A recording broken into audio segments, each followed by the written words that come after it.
भाई राजीव दीक्षित के अगर नियमों को पालन करते हैं तो अब अपनी ज़िंदगी में कभी भी बीमार नहीं होंगे। आप चाहते हैं कि कभी भी बीमार ना पड़ें तो इनके नियमों को पालन करें तथा इनकी बातों को जन जन तक पहुंचाना होगा। तो चलिए इस वीडियो में भाई राजीव दीक्षित ने बात किया है कि पेट को कैसे साफ रखें। जिनको पेट साफ नहीं होता उनको क्या क्या होता है। दुनिया की 103 बीमारियां उन्हीं को होती है, क्योंकि आयुर्वेद ये कहता है कि अगर आपकी आंतें साफ नहीं है, लार्ज इंटेस्टाइन और स्मॉल इंटेस्टाइन, बड़ी और छोटी आंत साफ नहीं है, तो बीमारियों का केंद्र आपके घर में ही है। और 90% बीमारियां आपको मालूम है कब्जियत से शुरू होती हैं, कॉन्स्टिपेशन से शुरू होती हैं। हमारे देश में सभी बड़े चिकित्सक और वैद्य कहते हैं कि जिनका पेट साफ नहीं हुआ उनको कुछ भी बीमारी आएगी, संधिवात हो जाएगा, डायबिटीज हो जाएगी, कॉन्स्टिपेशन तो रहने वाला है, मुंह में से भयंकर बदबू आएगी, दांत आपके खराब हो जाएंगे, सांस में इतनी तेज बदबू होगी कि पड़ोसी बैठ नहीं पाएगा आपके पास, रात को नींद नहीं आएगी, भूख समय से नहीं लगेगी, भूख ठीक से नहीं लगेगी, शरीर में कमजोरी आती जाएगी। ऐसी 103 बीमारियां एक साथ आएंगी। अब उनको चूंकि कॉन्स्टिपेशन बहुत है तो ये सब बीमारियां उनको होती हैं। तो अब उसका इलाज क्या करते हैं वो?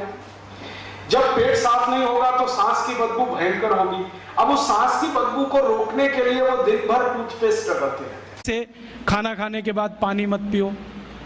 स्वस्थ रहना है जिंदगी भर तो खाने के 1 घंटे के बाद पानी पियो। क्यों नहीं पिए वो आप सब जानते हो। सरल भाषा में उनको समझा दो।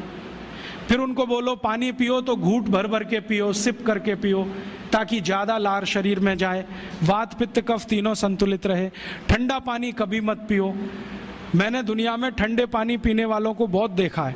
यूरोप और अमेरिका के लोग चिल्ड वाटर पीते हैं, बर्फ का पानी फ्रिज में रख के पीते हैं। परिणाम जानते हैं क्या होता है? सवेरे जब टॉयलेट रूम में जाते हैं तो 1-1 घंटे बाहर ही नहीं आते। उनको पूछो भाई तुम क्या कर रहे थे 1 घंटे वहां? तो कहते हैं न्यूज़पेपर पढ़ रहे थे, मैगजीन पढ़ रहे थे। क्यों पढ़ रहे थे? स्टूल पास नहीं होता। क्यों नहीं होता? कॉन्स्टिपेशन है, जोर लगाना पड़ता है फिर भी नहीं होता। गाना भी गाते हैं मेरे सपनों की रानी कभी आएगी, फिर भी नहीं आती। और अंतिम दुष्परिणाम पता है क्या होता है? उनको पेट साफ तो होता नहीं, तो सांस में से भयंकर बदबू आती है। किसी अमेरिकन यूरोपियन के नजदीक बैठ जाओ, अगर वो लिस्ट्रीन स्प्रे करके नहीं आया तो 1 मिनट नहीं बैठ सकते। हर समय उनको माउथ फ्रेशनर स्प्रे करना पड़ता है, क्योंकि अंतड़ियां साफ नहीं है, कब्जियत है, मल भरा हुआ है, उसमें कचरा जमा है। फिर उनके पसीने में से भी बदबू आती है।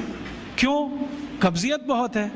और पसीने की बदबू दूर करने के लिए डिओडोरेंट स्प्रे करते रहते हैं। और आप तो सब जानते हो कि अगर कब्जियत है तो बाल भी कड़क रहते हैं, तो उन कड़क बाल को सॉफ्ट करने के लिए क्या क्या सब करते हैं। शैम्पू लगाते हैं, शैम्पू के बाद पता नहीं क्या क्या लगाते हैं। ये सब वो जो करते हैं ना, उनकी मजबूरी है, स्टेटस सिंबल नहीं है। इसको अपने दिमाग से निकाल दो कि ये कोई स्टेटस सिंबल है। तो सरल भाषा में समझाओ, ठंडा पानी पीने से ये होता है, मत पियो, समझ जाएंगे। फिर उनको बोलो सवेरे उठो तो सबसे पहले पानी पियो। फिर उनसे बोलो खाना खाओ तो बैठ के खाओ, कभी भी खाना खाओ तो पूर्व दिशा में मुंह करके खाओ, सो तो पूर्व दिशा में। ये अष्टांग हृदय में इतने अद्भुत छोटे छोटी बातें हैं तो संस्कृत में है, लेकिन अब तो उसका हिंदी भी आने लगा है। तो हिंदी ले लो, हिंदी वर्जन ले लो, इसको पढ़ो, बार बार पढ़ो, और ये जाके गाँव में सबको बताओ। सुबह जब भी जगें तो खाली पेट गर्म पानी गुनगुना पिए और कुकड़ू आसन में बैठ के, जिस तरह से आप पैखाना करने के लिए बैठते हैं ना, उस आसन में बैठ के पानी पिए और सिप सिप करके पानी पिए। कम से कम 3 से 4 गिलास पानी पिए और उसके बाद पैखाना जाएंगे तो आपका फ्रेश होगा। ऐसे ही वीडियो देखने के लिए हमारे चैनल को सब्सक्राइब करें। मिलते हैं आप लोग से नेक्स्ट वीडियो में।